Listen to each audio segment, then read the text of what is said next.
Hey, it's Clay Trader, and this will be a video chart on ticker symbol ECYT. We'll take a look at the 30-minute time frame. Real quick, what do I mean by 30-minute in case maybe you're new to charts? Instead of each one of these candlesticks here representing 1 day's worth of price action, which is what you would normally see, each one represents 30 minutes. So while this here may look like several days worth of time, it's actually today's price action broken down into 30-minute time slices. I like to this time frame. I think does a good job of telling the quote-unquote story of the price, and then makes mapping out levels of support and resistance a bit easier to see.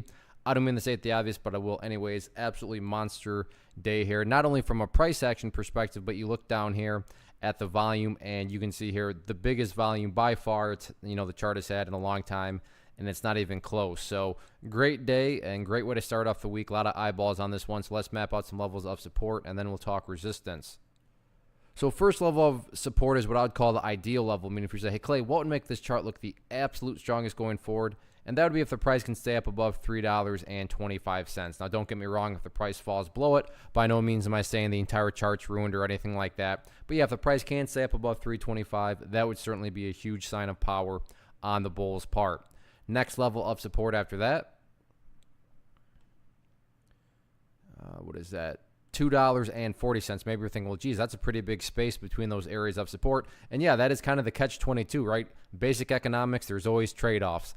And the trade-off when you have huge price movements is it can create, spaces between areas of support. Now, just because, that next, overall level of support's down at 240, I'm not saying that if 325 fails that within 2 seconds the price is going to be at 240, but I'm just saying, if you're thinking, wow, that's kind of a bigger space, that's just, how it all kind of unfolds when you have those big moves. Now, taking a step back and looking at the true, big picture of things, that is where the purple line comes into play. The 50-period simple moving average, you may be thinking, well, geez, that purple line's way down there and the price closed, way up there. Well, keyword there being moving average. So as time goes by, that purple line is just going to move itself higher and higher and higher. So if you're somebody that's just sitting there saying, look, Clay, I just want a very straightforward way to gauge the health of the move.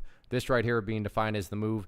Easiest way to gauge the health, again, use that purple line. Simply put, as long as the price stays above that purple line, as the line itself moves upwards and upwards, then the bulls are in full health, full control, no questions asked. As far as levels of resistance are concerned, the more I think about it, I'm not even going to touch on those because in my opinion right now, top priority is not breaking levels of resistance. Top priority is just go through healthy consolidation and build higher bases, because as long as higher bases begin to be built over time, the long-term chart will take care of itself, which includes breaking areas of resistance. So very powerful start to the week. We'll see what the remainder of the week has in store. Still 4 days left.